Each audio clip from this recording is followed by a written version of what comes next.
내가 평생도록 여호와께 노래하며 내가 살아있는 동안 내 하나님을 찬양하리로다. 아멘.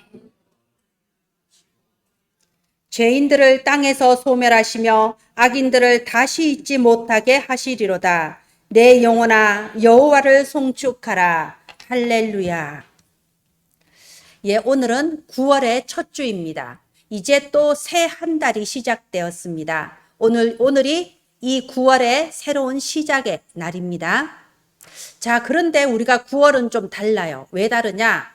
이제 2023년도 마무리할 때가 멀지 않았습니다. 바로 다음 달에 10월, 그 다음 11월이면 이제 추수감사주일이죠. 그 다음 주는 성탄절, 좀 있으면 송구영신 예배 드려야 됩니다. 그렇다면 여러분, 이 9월은 어떤 의미를 가지고 있냐? 우리가 이제 2023년도를 마무리를 해야 되는 때입니다. 우리가 추수감사주일에는요, 많은 곡식과 열매를 거두어서 창고에 드리고 하나님께 감사하죠. 우리가 지금 2023년도에 어떠한 열매를 맺었으며 하나님께 영광 올려드릴 만한 어떤 수확이 있는지 여러분 계산해 보시기를 바랍니다. 그러면서 하나님께서 주신 열매로 하나님께 영광 올리도록 우리가 준비하는 그런 9월이 되기를 바랍니다. 여러분, 미국의 유명한 사상가 에머선이란 사람이 있어요. 이 에머선이란 사람이 이런 말을 남겼습니다. 만약 여러분에게 지금 빈 시간이 있다면 그 시간은 다이아몬드 원석과 같다고 했습니다. 여러분, 다이아몬드 원석이 어떤 건지 아시죠? 그냥 뭐 유리 조각처럼 생겼어요.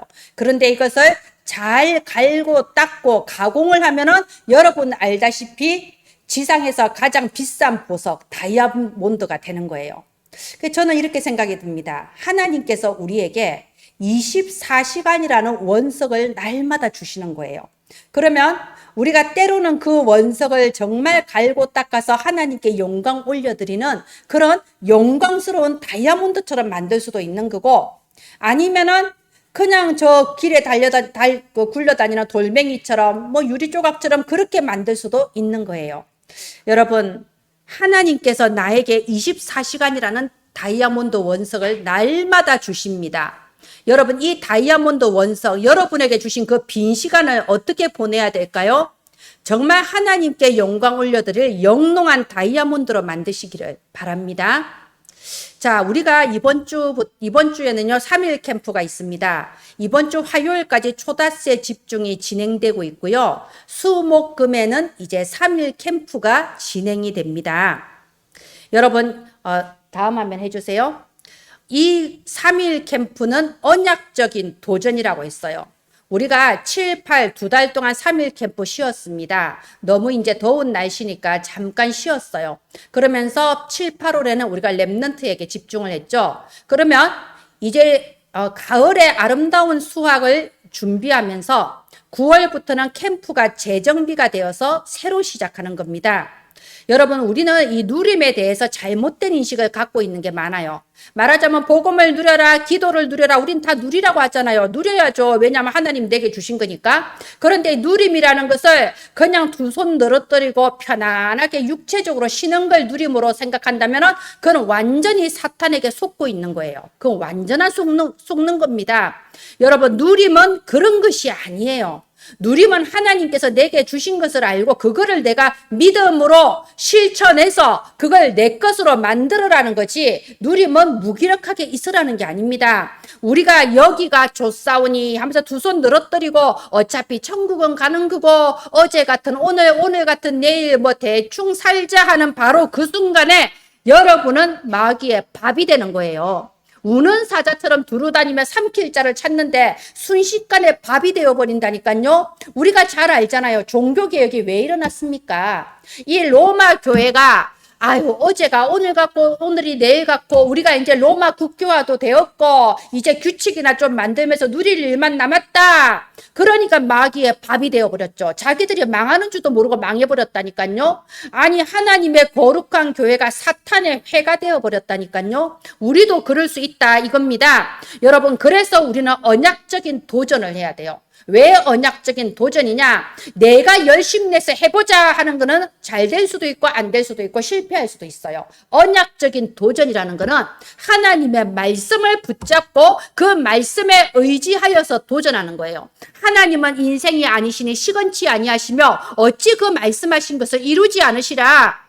그래서 언약의 말씀을 붙잡고 우리는 도전하는 겁니다. 히브리서 10장 39절에 보면요. 우리는 뒤로 물러가 멸망할 자가 아니고 오직 영혼을 구원함에 이르는 믿음을 가진 자니라. 여러분 신앙생활은 후퇴가 없어요. 뒤로 물러나는 것이 없습니다. 뒤로 물러나는 순간에 사탄의 밥이 된다니까요. 우리가 한 영혼의 구원을 위해서 결단코 뒤로 물러나지 아니하고 하나님의 언약을 붙잡고 언약적인 도전을 하시기를 바랍니다. 이번 9월부터는요, 캠프에 표가 생겼어요. 3현장을 3시스템으로. 여러분, 3현장은 뭐냐? 하나님께서 나를 통해 전도하기로 예비하신 현장 있겠지요? 그리고 하나님께서 나를 통해 전도하기로 예정된 한 사람, 그리고 그 사람에게 복음 전하는 예정된 장소, 예정된 현장, 사람, 장소를 여러분 3현장이라고 하는 거예요. 저는 이번에 초다스에 집중하면서 계속 하나님께 집중했어요. 하나님 이번 9월에 저를 통하여 전도하려고 하는 거기가 어딥니까? 저에게 깨달음 주세요. 우리 은혜나무 가족들에게 답을 주세요. 마음에 정하게 해주세요. 마음에 담게 해주세요. 그런데 하나님이 제게 감동 주시기를 전도라는 것은 평생 함께 할 사람에게 전도하는 거예요. 여러분 평생 함께 할 사람 하면 뭐가 생각나나요? 왠지 다이아몬드 반지를 내밀며 프로포즈 할 때 나와 평생 함께 해 주옵소서 이런 생각이 들죠? 그런데 전도가 사실은 그거예요. 우리가 한 사람을 전도한다는 건요, 그 사람한테 예수 영접 한번 시킨다거나 교회 데리고 와서 내가 전도했다고 한번 어깨 힘준다거나 그런 의미가 아닙니다. 우리가 한 사람을 전도를 했다는 거는요, 그 사람과 이제 평생 함께 신앙생활을 한다는 거예요. 그 사람이 좋을 때도 있고 안 좋을 때도 있고 잘 될 때도 있고 무너질 때도 있겠죠. 우리는 항상 동력자로서 함께해요. 그러면 언제까지 함께하냐? 여러분 끔찍하게 칠 수도 있고 깜짝 놀랄 수도 있겠지만 우리는 영원히 함께합니다. 저와 여러분은 영원히 함께해요. 저는 그 생각을 들면요 가끔 좀 무서워요. 나중에 천국에 올라가서도 우린 또 만날 건데 우리 김선윤 전도인이 지금은 참고 있지만 천국 가면 목사님 사실 그때 있잖아요 하면 또 말할 수도 있단 말이에요. 그래서 제가요 항상 생각합니다. 영원히 함께 볼 사람. 그럼 여러분 우리가 전부 다 그런 생각을 가져야 돼요. 우린 천국에서도 영원히 볼 사람인데 사소한 거 넘어가 주세요. 여러분 그리고 감싸 주세요. 그것만이 다 사는 길입니다. 우리 현조가 그랬잖아요. 서로 용서해라고. 그게 사는 길이라니까요. 네, 전도 마찬가지예요. 여러분 한 사람을 전도하면요 영원히 함께할 사람이에요. 그리고 또 중요한 거 죽을 때까지 평생 함께 하는데 뭘 함께 할 거냐. 우리가 계모임을 함께 하는 게 아니잖아요. 답을 내세요. 전도할 때는 전도운동, 선교운동, 후대운동을 평생 함께 할 사람이에요. 그런 사람을 우린 찾는 겁니다. 제가 이번 9월에 참 하나님이 평생 함께 할 사람, 그러니까 생각나는 사람이 있더라고요. 결국은 가족이더라고요. 그래서 우리 가문에 있는 사람, 미우나 고우나 평생 함께 보잖아요. 그래서 이제 한 사람 하나님이 찾게 해주셨어요. 여러분, 하나님께 질문하면서 하나님 나를 통해서 살리려고 하시는 그 현장, 그 사람, 그 장소가 어딥니까? 이 3현장을 3시스템으로 인도하게 하옵소서. 3시스템은 뭐냐? 지속할 시스템이죠. 첫째, 주일 예배로 인도하든가, 아니면 지교회로 인도하든가, 아니면은 다락방으로 인도하든가. 여러분 셋 중에 하나는 돼야 돼요. 만약 가까운데 지교회가 없다. 내가 그 사람하고 다락방 하면 되는 겁니다. 여러분 저를 초청하세요. 제가 지교회가 할 만한 상황이면 지교회를 열면 되는 겁니다. 아니면 주일 예배로 초청하세요. 자, 3현장을 3시스템으로. 이것이 이번 9월 3일 캠프의 하나님의 언약입니다. 여러분 언약적인 도전을 하세요. 그래서 하나님이 여러분에게 주시는 대표적인 축복이 무언가 확인하시기를 바랍니다. 지난주에 대표적 축복의 모델 여러분 체험하셨나요? 저는 좀 체험이 되었어요. 몇 군데에서. 여러분 언약의 말씀을 붙잡고 올해의 마무리 한 해의 열매를 준비하며 언약적인 도전을 하셔서 하나님이 주시는 대표적 축복의 모델이 되시기를 예수님 이름으로 축원드립니다. 예, 다음 화면 해주세요. 이번 주 말씀의 제목이 성공자의 포인트와 자세예요. 여러분, 이런 말이 있습니다. 게임의 규칙을 바꾸라. 이게 좀 흔한 말이에요. 게임의 규칙을 바꾸라. 이게 무슨 뜻이냐? 우리 세상에는 보면요, 도저히 이길 수 없을 것 같은 싸움, 절대 불가능해 보이는 현장에서도 승리하는 사람들이 있습니다. 이 사람들의 특징이 뭐냐?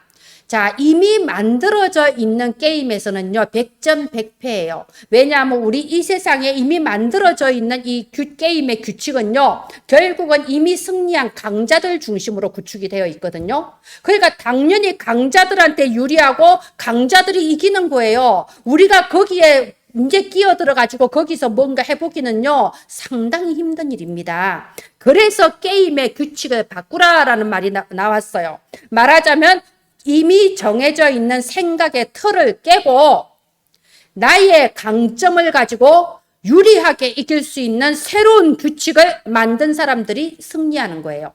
그러면 이거는 영적인 부분에도 여러분 해당되는 거예요. 대표적인 사람이 다윗이 있습니다. 자, 다윗이 그 형들이 전쟁하고 있는 곳에 도시락 심부름하러 갔단 말이에요. 근데 도시락 심부름하러 가보니까 형들과 모든 이스라엘 군대와 그리고 이스라엘의 왕인 사울 왕까지 벌벌 떨고 있어요. 저 상대편 블레셋에서 골리앗이라는 거인이 나온 거예요. 키가 다른 사람보다 훨씬 더 커요. 키가 크니까 갑옷도 커요. 그리고 키가 크니까 칼도 길어요. 큰 칼과 큰 창을 가지고 갑옷을 입고 나와서 날마다 고함을 지르는 거예요. 너희가 섬기는 이스라엘 여호와를 믿지 마라. 이미 우리가 이겼다. 너희들 속지 마라. 항복해라. 날마다 나와서 이스라엘 군대를 모욕하고 하나님을 모욕하는데 이스라엘 왕부터 군대 모든 사람들이 벌벌 떨고 있는 거예요. 왜냐하면 보세요. 전쟁에도 규칙이란 게 있잖아요. 그 고대 시대의 전쟁은 누가 이기냐? 힘센 사람, 덩치 큰 사람, 그리고 창과 칼이 날카로운 사람이 이기는 거예요. 그래서 여러분 청동기 시대가 끝나고 철기 시대가 도래할 때에 이 철 만드는 비법을 먼저 익힌 나라가 세상을 정복했잖아요. 이 철기를 가지고 철로 만든 칼을 가지고 한번 팍 치면 그 구리로 만든 칼은 순식간에 부러진다니까요. 말하자면 칼이 좋아야 되고 창이 좋아야 되고 덩치가 커야 이기는 거예요. 그게 그 시대 전쟁의 규칙이었던 거예요. 그런데 다윗이 나갔잖아요. 다윗이 어린 소년 다윗, 도시락 심부름하러 온 다윗이 칼도 창도 안 가지고 앞에 나간 거예요. 그러니까 골리앗이 이렇게 말하죠. 아직 어린애가 나오니까 야, 너는 내가 갠 줄 아냐? 아니 개를 쫓아온 것도 아닌데 어떻게 몽둥이를 들고 나오냐? 칼 창도 안 가지고. 그러니까 다윗이 뭐라고 합니까? 유명한 말을 하죠. 너는 칼과 창과 단창으로 내게 나오지만 나는 만군의 여호와 하나님의 이름으로 내게 나왔다. 게임의 규칙을 바꿔버린 겁니다. 눈에 보이는 것밖에 모르고 눈에 보이는 것으로 이기고 지는 것을 판결하는 그 시대에 눈에 보이지 않는 영적인 권세를 가지고 앞에 나갔습니다. 어떤 결과가 나왔나요? 다윗의 완전 승리였죠.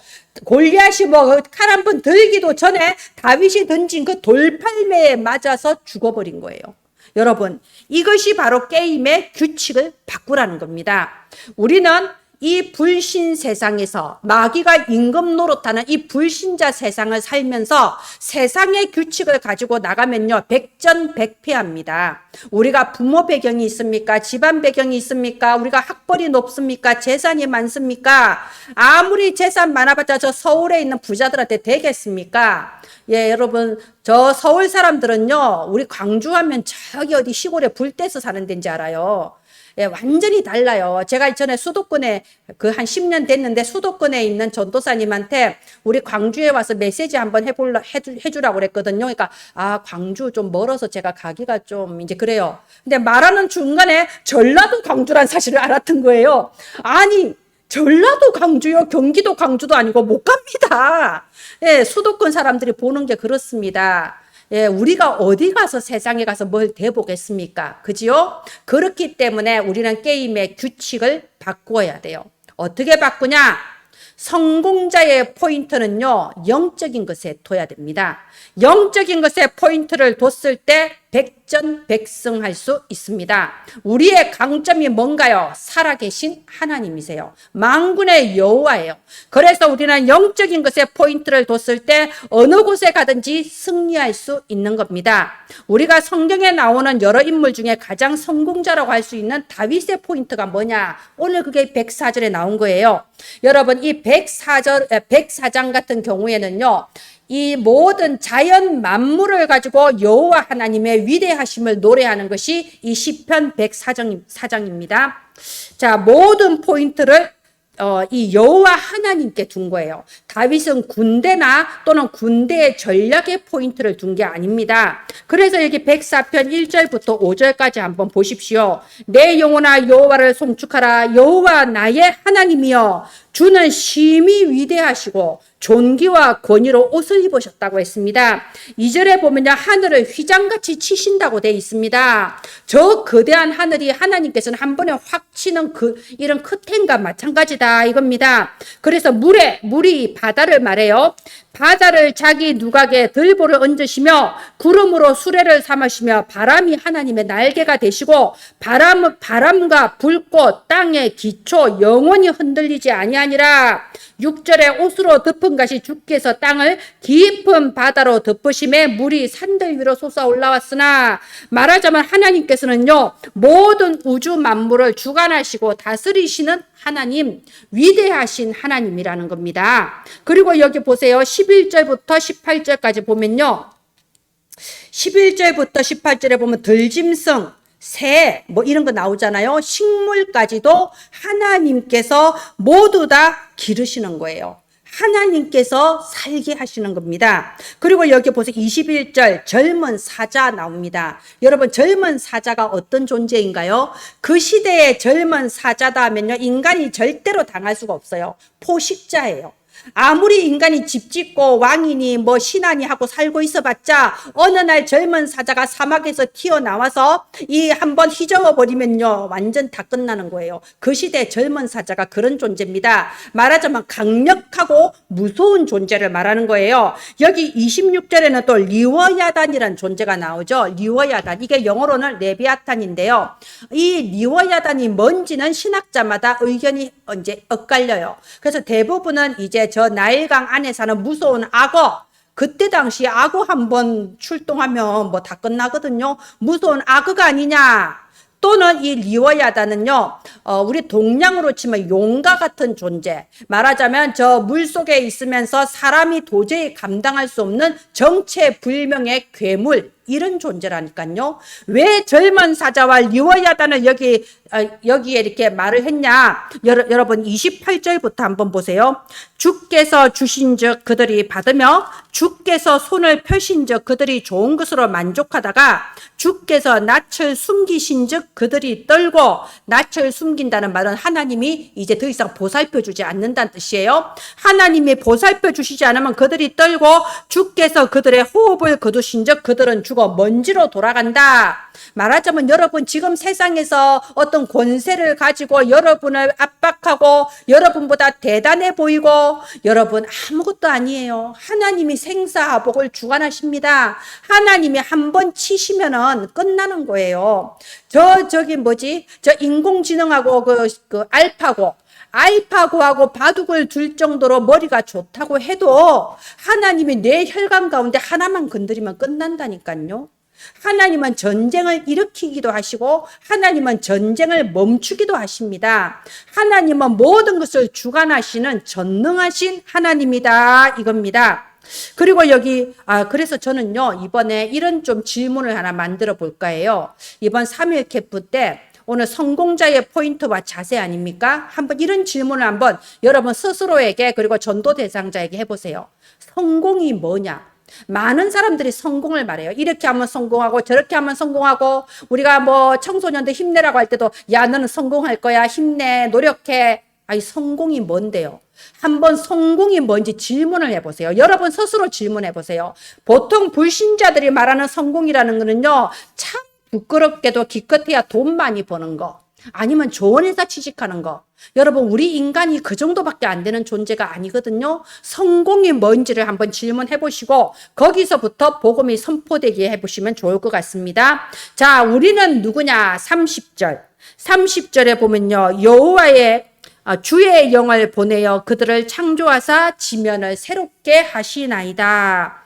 여러분, 이 30절 구절은요, 창세기 2장 7절과 이렇게 통하는 구절이에요. 창세기 2장 7절에 뭐라고 되어 있습니까? 생기를 그 코에 불어넣으시니 사람이 생령이 된지라. 하나님이 인간을 창조하시고 우리의 코에 하나님의 영을 불어넣어 주셨어요. 그래서 인간은 지구상의 어떤 존재와도 다른 하나님의 형상을 닮은 존재가 된 거예요. 바로 지금 그 의미를 말하고 있는 겁니다. 하나님은 흙으로 지어져서 이 땅에 동물처럼 살다가 지옥 갈 수밖에 없는 우리를 구원하셔서 하나님의 영, 성령을 우리에게 부어주사 우리가 살아나게 하신 거예요. 우리가 그런 존재입니다. 그러면서 32절을 보세요. 이번 주 말씀의 키워드예요. 딱 기억하세요. 그가 땅을 보신즉 땅이 진동하며 산들을 만지신즉 연기가 나는도다. 여러분, 하나님이 한번 보시면요, 진동해요. 하나님이 한번 슬쩍 건드리면 연기가 나요.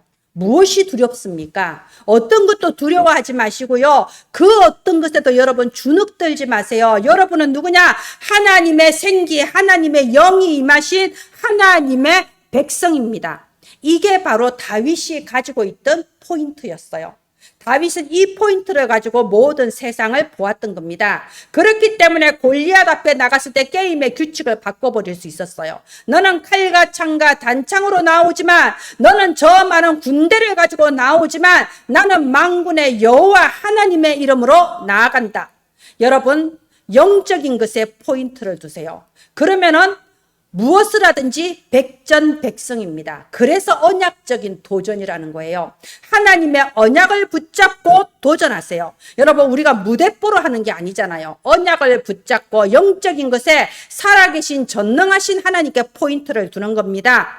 여러분, 아침에 일어나면 무엇에 포인트를 두고 시작하나요? 오늘 또 찌부드드하다. 비 올려나? 오늘 또 쑤시네. 아이고, 출근하는 게 지옥 가는 것 같아. 여러분, 이런 데 포인트를 두지 마시고요. 여기 33절부터 한번 보세요. 33절. 내가 평생토록 여호와께 노래하며 내가 살아있는 동안 내 하나님을 찬양하리로다. 나의 기도를 기쁘게 여기시기를 바라나니 나는 여호와로 말미암아 즐거워하리로다. 아침에 일어나서 내가 하나님의 자녀라는 사실로 즐거워하시기를 바랍니다. 내가 하나님의 자녀란 사실로 즐거워하시기를 바랍니다. 그래서 35절 마지막에 내 영혼아 여호와를 송축하라 할렐루야. 바로 백사편 1절과 35절이 딱 수미상관으로 딱 맞아 들어가지요. 여러분, 여기에 포인트를 두고 하루를 시작하는 거예요. 아침에 눈 뜨면은 조금 호흡을 고르시면서 내게 오늘 또 생기를 내 코에 불어넣으시니 사람이 생명이 된지라. 오늘 또 성삼위 하나님 나와 함께 하심을 믿습니다. 어디를 가든지 누구를 만나든지 무엇을 하든지 성삼위 하나님 나와 함께 하시고 내게 영력, 지력, 체력, 경제력, 인력, 오력을 주심을 믿습니다. 사람이 내게 어찌하겠습니까? 주께서 한번 보시면은 떨고 주께서 한번 만지시면 연기가 난다고 하지 않습니까? 여러분, 우리가 받은 이 힘은요, 세상이 알지 못하는 힘이에요. 그래서 세상이 막을 수도 못하는 힘입니다. 세상이 이기지도 못하는 힘입니다. 히브리서 11장 38절에 이런 자는 세상이 감당치 못할 자니라. 바로 저와 여러분입니다. 다음 화면 해주세요. 성공자의 자세입니다. 제가 거의 이건 10몇 년 전의 얘기인데요. 어린이 수련회 제가 등록 맡은 지 얼마 안 됐을 때였어요. 저녁에 아이들 이제 좀 포럼하라 그러고 스태프들 저녁에 모여서 얘기하는데 어떤 이제 남자 전도사가 이런 말을 해요. 그 식당 스텝이었어요. 식당에 이제 줄 세우고 이런 스텝이었는데 이런 말을 해요. 아유, 애들이 밥에서 냄새가 난다고 해서, 이상 밥에서 냄새가 난다, 애들마다 다 맛이 없다고 그래서, 이상해서 밥통을 한번 엎어봤대요. 이 커다란 밥찜통. 그걸 엎으니까 위에는 흰 밥인데 밑에는 진짜 만든 지 며칠 된 것 같은 누런 밥이 밑에 있었던 거예요. 그걸 밑에 깔아서 그걸 애들한테 카레를 얹어서 주는데, 그 애들이 밥이 이상한 냄새 난다 그랬지. 이게 말이 됩니까? 그래서 제가, 아니, 그래서 어떻게 했어요? 이랬어요. 그러니까 이 남자 전도사님들 하는 말이, 아니, 그 밥 가지고 온 그 외부에서 시켰잖아요. 밥 가지고 온 아저씨들이 우리보다 나이가 훨씬 많으신데 그 나이 많으신 분들이 허리를 막 굽실굽실 하면서 죄송하다고 다음부터 이런 일이 없도록 하겠다고 막 이렇게 하는데 너무 민망해서 혼났다고 그래서 다음부터 조심하시라고 그러고 끝냈다고 그래요. 그러니까 저는 너무 그때 문화 충격을 느꼈습니다. 여러분, 제가 어릴 때부터 가지고 살아온 그 제가 배운 거는 뭐였냐면요. 그러면은 이제 항의를 해야 돼요. 항의를 그냥 하는 게 아니고 손해배상을 받아야 돼요. 그래서 밥값이 1,000만 원이면은 뭐 좀 깎고 뭐 이런 식의 이제 그 다음 수순이 쫙 머릿속에 떠올라요. 이게 제가 가진 인생의 자세라는 거죠. 뭐 여러분도 다 나름대로 생각이 있으실 거예요. 머릿속으로 나 같으면 어떻게 했겠다. 근데 저는 그때 크게 느꼈어요. 내가 가진 인생의 자세는 이렇게도 다르구나. 저분들은 어쨌든 뭐 어릴 때부터 교회를 다녔고 나보다 신앙의 연륜이 많으신 분들이에요. 그게 이제 청년 전도사들인 거예요. 아, 이게 자세의 차이구나. 이래서 어릴 때부터 말씀이 각인이 돼야 된다. 저는 이걸 느꼈습니다. 뭐 그렇게 뭐 그분들이 옳다, 잘했다 이런 말이 아니에요. 그러면 다 판단이 다르잖아요. 단지 나는 자세를 말하는 겁니다. 저는 어릴 때부터 이렇게 성질을 많이 내는 동네에서 자랐어요. 그리고 무슨 일이 있으면 큰 소리로 항의하고 욕하고 고함 지르고 그런 것이 말하자면 정의로운 사람이고 또 그런 사람이 진실한 사람인 거야. 남자다운 사람인 거예요. 그런 환경에서 제가 자랐습니다.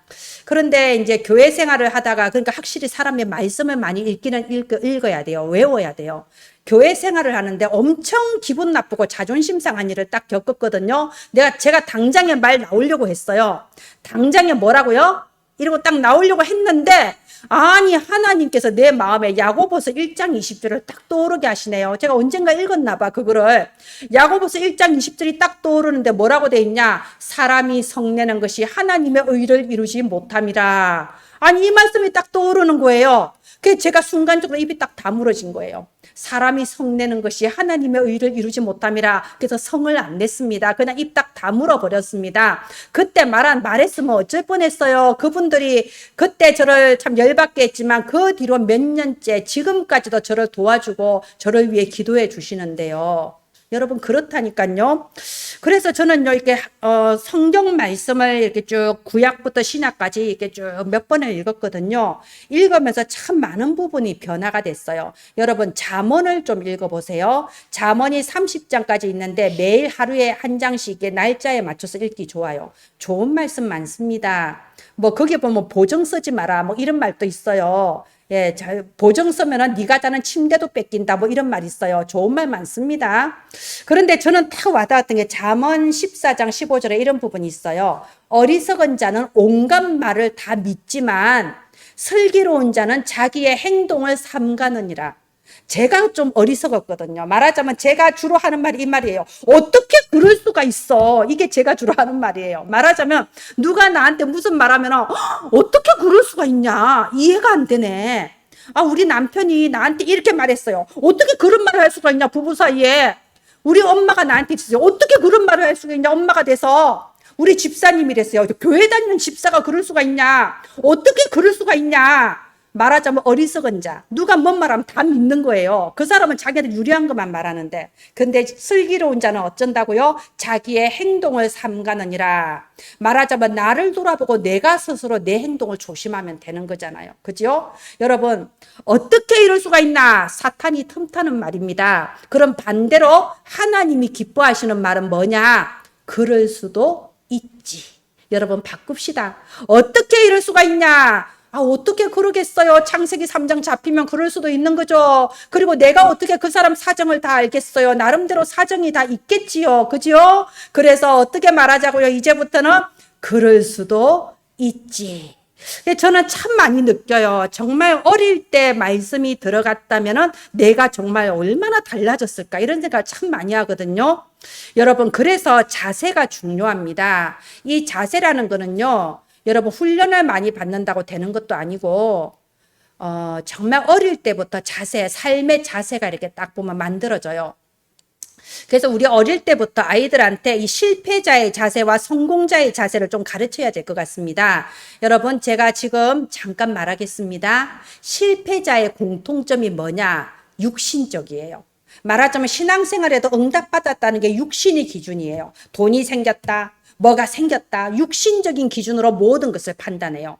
그리고 또 실패자의 특징은 근시안적이에요. 눈앞의 것밖에 몰라요. 이 일들 속에 하나님이 이루려고 하시는 게 뭐냐 뭐 그런 생각 안 들어. 당장 뭐가 되냐 안 되냐 근시안적이고, 그러다 보니까 불평불만하는 부정적인 것이 될 수밖에 없어요. 육신적이고 근시안적이고 부정적이에요. 그러면 성공자의 특징은 뭐냐? 성공자의 자세는 뭐냐? 영적이에요. 그래서 아까 우리 일대지가 포인트가 나온 거예요. 영적인 것에 포인트를 둡니다. 다윗이 그랬잖아요. 그래서 영적인 것에 포인트를 두고, 두 번째, 전체를 봅니다. 근시안적이 아니에요. 우리 9가지 흐름 알죠? 뭔가요? 과거와 현재와 미래를 다 보는 거예요. 여러분, 아까 그럴 수도 있지. 그 사람이 그렇게 말한 과거의 배경이 있는 거고, 그 사람이 영원히 그럴 거냐? 미래는 또 달라지잖아요. 그래서 과거, 현재, 미래. 그리고 또 뭔가요? 높이, 깊이, 넓이. 높이 하나님의 뜻을 생각하고, 깊이 그 사람의 숨은 사정을 알고, 그리고 넓게 다른 사람들의 사정도 다 돌아보는 거예요. 그리고 또 뭔가요? 위, 아래, 좌우. 내 윗사람의 사정이란 게 있는 거고, 아랫사람의 사정이란 게 있는 거고, 내 동료의 사정이라는 게 있어요. 저는 제가 예전에 어떤 청년한테 이렇게 말했어요. 누구한테 칭찬을 받거나 누구한테 선물을 받으면은 언제나 받은 것의 10분의 5는 남한테 줘야 된다. 내가 받았을 때 이거 좋다 하고 갖고 있으면 결국 따라오는 게 시기, 질투가 따라오거든요. 칭찬을 받아도 절반은 남한테 돌려줘야 돼요. 돈이 생겨도 절반은 남과 나누어야 돼요. 그래야지 이게 진짜 지혜로운 사람이거든요. 자, 그래서 성공자의 자세, 두 번째는 전체를 보는 거고, 세 번째는요, 뭐든지 살리는 방향으로 가는 겁니다.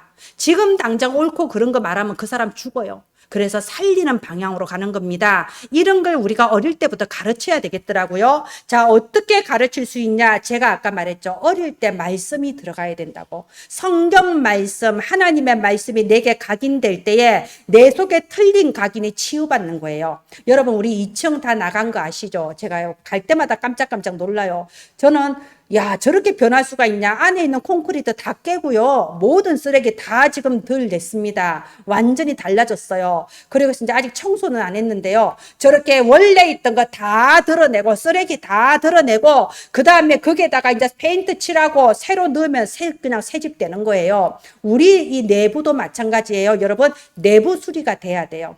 하나님의 말씀이 내게 들어올 때 내 속에 있던 더러운 거, 모든 누추한 거, 사람 죽이는 게 다 없어져 나가는 거고, 사람을 살리는 것이 내게로 들어오는 거죠. 그럴 때 성공자의 자세가 되는 겁니다. 우리는 하나님의 말씀으로 나의 과거가 먼저 복음화돼야 돼요. 과거가 해결되지 않은 상태에서 현재가 달라질 수는 없는 겁니다.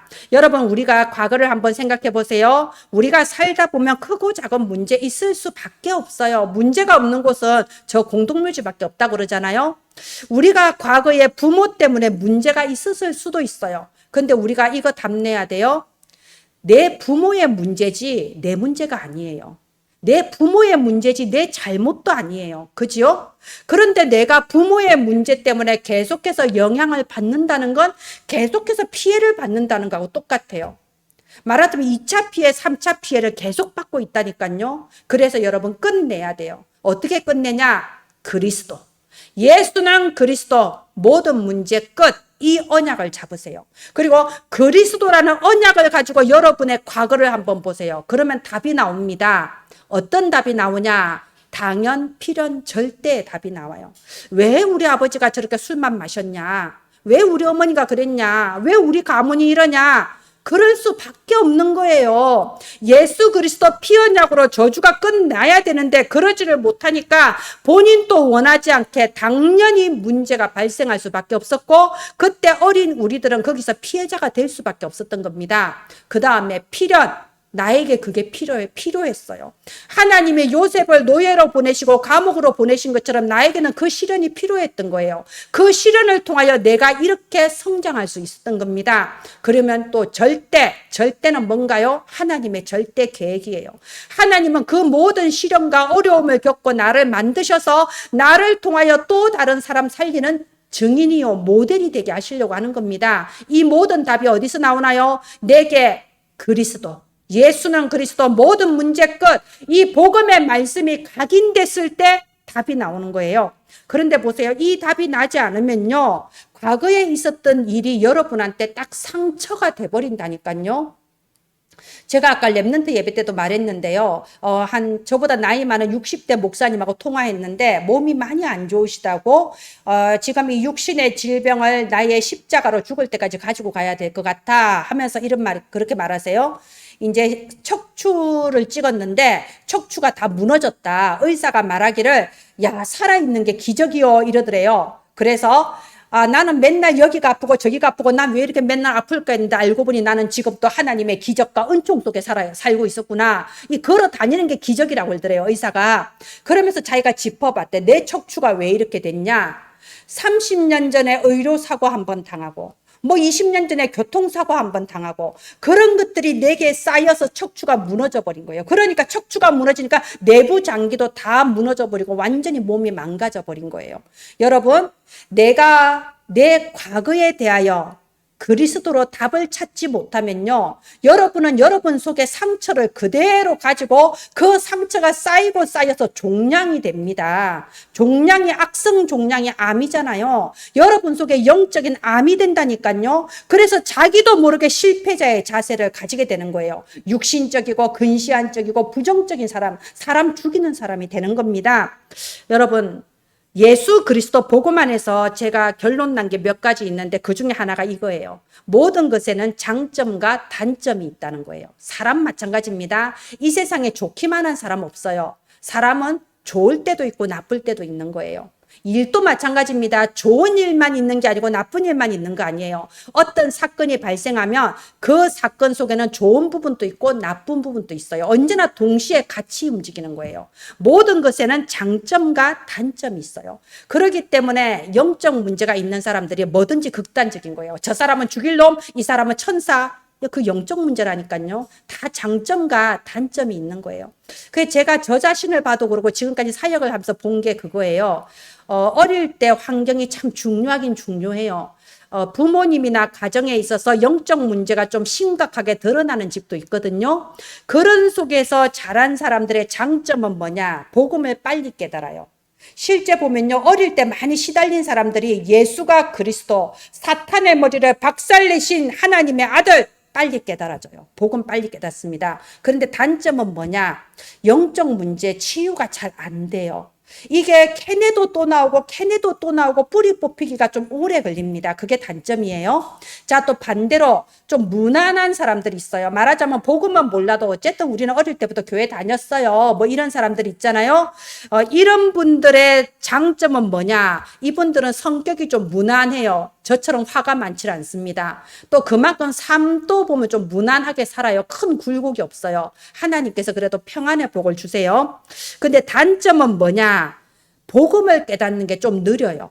말하자면은 이 불신자 6가지 상태, 여기에 대해서 어떻게 생각하세요? 이러면 저는 어릴 때부터 교회 다니고 별일 없었어요. 이렇게 되거든요. 복음 깨닫는 게 좀 느린 부분이 있어. 그런데 자기가 깨닫든 말든 상관없이 영적 문제는 똑같이 닥치거든요. 그러면 치유가 좀 이렇게 잘 되는 것 같다가 어느 순간에 진전이 안 되는 걸 제가 봤어요. 말하자면 말씀 잘 듣고 충성되게 잘 따라오는데 어떤 부분에서 더 이상 나가지를 못하는 걸 제가 봤거든요. 말하자면 근본 치유가 잘 안 되는 거예요. 이런 장점과 단점이 다 있습니다. 그래서 여러분 이런 부분을 아시고요. 우리 자신이 과거를 복음하시고 또 우리 아이들이 실패자의 자세를 갖지 않도록 여러분 도와주셔야 됩니다. 자, 두 번째, 현재 복음화입니다. 그러면 나의 이 현재는 어떻게 살 것이냐? 여러분 영적인 것에 포인트를 두면 돼요. 일대지입니다. 영적인 것에 포인트를 두고 살면 어느 곳에 가든 승리합니다. 문제는 너무나도 현재 삶의 규모가 망가져서 내가 영적 생활을 못한다는 게 문제인 거예요. 아침에 일어나면 기도해라. 목사님이 300번 말하면 뭐합니까? 한 번을 못하는데. 영적인 삶의 규모가 무너져 버리면 내가 하나님이 주시는 그 모든 파워를 누리지를 못해요. 그 모든 축복을 누리지를 못해요. 그래서 현재 복음화는 어떤 거냐? 여러분 영적인 것에 포인트를 두시고 스스로를 훈련하시기를 바랍니다. 스스로를 단련시키시기를 바랍니다. 세 번째, 미래 복음화예요. 우리의 미래에 대해서는 딱 하나예요. 하나님은 나에게 비전을 가지고 계십니다. 나는 그동안 육신의 비전을 향하여 살아갔죠. 육신적인 비전을 향하여 더 돈을 벌고 성공하고 이런 쪽으로 가면 두 가지 결과가 나가요. 첫 번째, 실패라는 결과가 나옵니다. 아무리 해봤자 안 되는데 어떡하나요? 그 비참한 실패라는 결과가 나와요. 또 두 번째 결과, 성공하고 이루었는데 실망이라는 결과가 나옵니다. 별거 없네. 내 인생 허망하네. 그러니까 타락하는 거예요. 해봤자 별거 없으니까. 그래서 여러분 미래 복음화라는 건 하나님이 주시는 복음의 비전을 찾는다는 거예요. 237 나라 렘넌트 전도운동, 선교운동, 후대운동하는 70인 제자가 되겠다. 참된 비전을 찾으세요. 그거 외에는 답이 없습니다. 예, 말씀의 결론 보겠습니다. 넘겨주세요. 우리는 흔들리지만 않으면 승리하는 신분이에요. 그리스도께서 이미 승리하셨거든요. 이미 승리하신 그리스도께서 우리와 함께 하시기 때문에 흔들리지만 않으면 돼요. 그래서 어떻게 안 흔들릴까요? 언약을 붙잡으세요. 언약, 하나님이 주신 강단 말씀을 언약으로 딱 붙잡으세요. 그러면 여러분 승리하는 겁니다. 제가 지난주에 우리 아이들 그 9시 반에 리딩 타임 하면서 주일날 붙잡은 기도문 한번 가지고 기도해보자. 예, 깜짝 놀랐어요. 3명 다 주일 오전 예배 기도문 하나도 안 붙잡았더라고요. 여러분 말씀을 언약으로 붙잡으세요. 제가 지난주에도 말했죠. 누가 옆에서 툭 쳐도 자다가도 깨서 말씀 제목 나올 정도 해라고. 그게 사는 길이라니까요. 벼랑에 떨어졌는데 그 잡초 뿌리라도 하나 잡고 살겠다고 매달리는 것처럼 강단 말씀을 언약으로 딱 붙잡으세요. 흔들리지만 않으면 승리합니다. 그리고 이번 수목금에 3일 캠프가 있습니다. 언약적인 도전을 하세요. 우리 여기 주보에 보면요. 캠프 포럼팀이 있죠. 우리가 지금 뭐 교회에 모여서 캠프할 수 있는 상황이 아니고 여러분이 있는 현장에서 3현장을 3시스템으로 바꾸는 그 응답을 받을 건데요. 그런데 이렇게 매일 모이지 않고 하다 보면요. 여러분 힘이 빠져요. 그래서 디모데후서 2장에 하나님께 부름받은 영적인 군사다. 이 마음으로 여러분 팀 포럼을 하시기를 바랍니다. 지금 2인 1조로 지금 다 구성되어 있잖아요. 하루에 한 번 밤에 서로 전화 통화를 하든 뭐 한 집에 살면 마주보고 얘기하든 너무너무 쑥스럽겠지만 맨날 만나서 오늘 저녁밥은 뭐 먹을까 이런 얘기만 하지 말고 나는 이 사람을 전도 대상자로 삼았는데 오늘 내가 무엇을 실천했고 어떤 결과가 나왔다. 이런 포럼을 좀 해보라니까요. 자, 이렇게 이제 팀 포럼을 3일 동안 하시면서 이런 그 축복을 함께 누리시기를 바랍니다. 여러분, 이게 말하자면 보초를 2인 1조로 세워놨는데 한 명이 나는 저 상병이 좀 왠지 껄끄러워. 상병님 저기 가서 주무십시오. 저 혼자 보초 서겠습니다. 그러다가 내가 졸면은 끝장나는 거예요. 그래서 2인 1조로 해놓은 겁니다. 여러분 뻘쭘하더라도 이번 한 주간만은 뼈를 깎는 노력으로 예, 절벽을 타고 오르는 그 노력으로 2인 1조 포럼 꼭 하시기를 바랍니다. 예, 32절 다시 보겠습니다. 104절 32절 그가 땅을 보신즉 땅이 진동하며 산들을 만지신즉 연기가 나는도다. 이게 포인트예요. 여러분이 전능하신 하나님께 거기에 포인트를 두고 기도할 때에 여러분이 가기도 전에 하나님은 주의 사자들을 파송하셔서 역사하십니다. 이번 주에 서밋 성공자의 자세를 갖추고 언약적인 도전을 해서 대표적 축복의 모델이 되시기를 예수님 이름으로 축원드립니다. 예, 기도하겠습니다. 하나님, 저희가 성공자의 자세를 갖추게 하여 주시옵소서. 그리하여 어둠 속에 있는 자들에게 빛을 비추게 하여 주시옵소서. 우리 은혜나무 가족들 가는 곳마다 능력의 손으로 역사하소서. 특별히 전도 현장에 보좌의 권능으로 역사하셔서 삶 현장을 삶 시스템으로 인도하는 캠프의 주역이 되게 하여 주시옵소서. 지금 내가 있는 현장에서 증인이 되며 장차 237 나라 모든 현장에서까지도 증인이 되는 저와 은혜나무 가족들 되게 하소서. 살아계신 주 예수님 이름으로 기도합니다. 아멘.